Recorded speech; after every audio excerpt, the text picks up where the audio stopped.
Story 1. The Guardian. I was a skeptic. Ghosts, curses, supernatural nonsense. I didn't believe in any of it. That's why I volunteered to explore a section of the Paris Catacombs rarely seen by the public. My friend Louis, an urban explorer, invited me on this late-night adventure. The excitement of forbidden exploration was too tempting to pass up. We descended deep into the catacombs, far beyond the tourist paths. The tunnels narrowed, the air grew colder, and the light from our flashlights seemed feeble against the oppressive darkness. Piles of bones lined the walls, skulls staring at us as if they could see our every move. As we ventured further, Louis stopped abruptly. "Look at this," he whispered, pointing to an alcove. Carved into the wall was a crude symbol, a circle with jagged lines radiating outward, like a sun. Below it, a phrase in Latin, Custos hic mene. Louis, fluent in Latin, translated, "The Guardian waits here." We laughed it off, just some medieval graffiti, right? But as we moved forward, I started to feel watched. The sensation was subtle at first, a tingling at the back of my neck, but it grew stronger. Louis noticed too. He kept glancing over his shoulder, shining his light into the tunnels behind us. Then we heard it, a soft shuffle, like footsteps. "Is someone there?" Louis called out, but the sound stopped.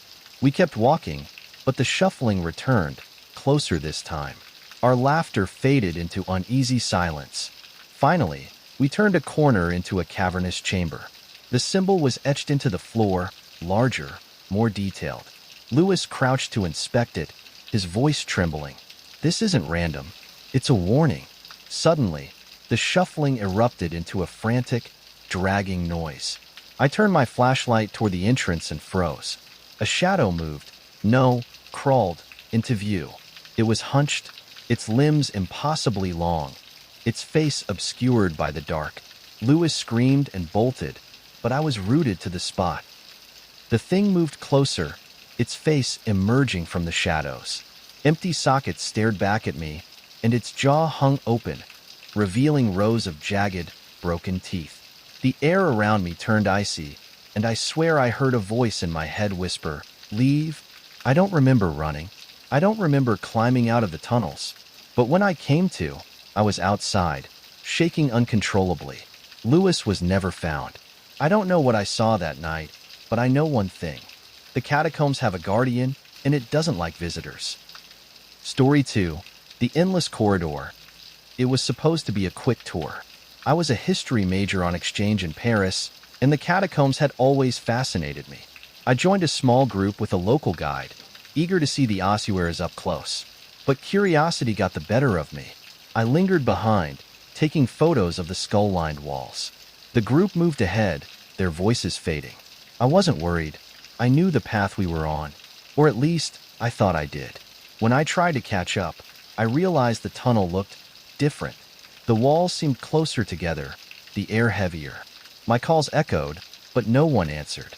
Panic set in as I realized I'd taken a wrong turn. I retraced my steps, but every tunnel looked the same. Hours passed.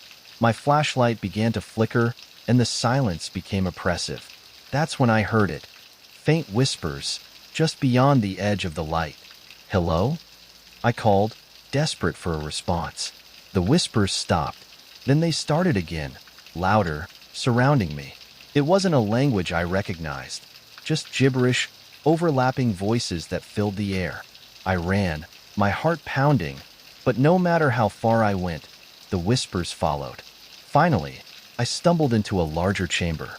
My flashlight caught something carved into the wall, an arrow pointing downward. Beneath it were the words, "You should not be here."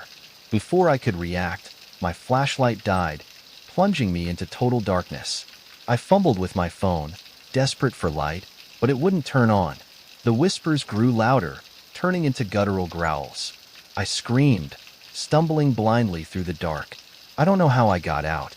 I was found hours later by rescue workers, miles from where I'd entered. They said I was lucky to survive. But even now, in the dead of night, I can still hear the whispers. Story 3. The Forgotten Skeleton. The catacombs were my passion. As an amateur anthropologist, I spent every spare moment researching its history. One evening, I decided to explore a lesser-known entrance with my colleague, Sophie. We were hoping to find undocumented artifacts. Deep in the tunnels, Sophie spotted something unusual.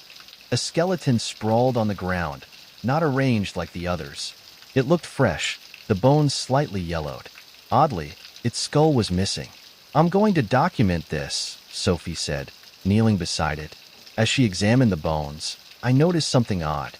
The skulls on the walls seemed off. They were angled toward us, as if watching. I tried to shake the feeling, but then Sophie screamed. The skeleton had moved. Its hand was now clutching her ankle, the bones creaking as they tightened. I grabbed her and pulled, but the grip was like iron. The walls around us began to groan, the skulls rattling in their sockets.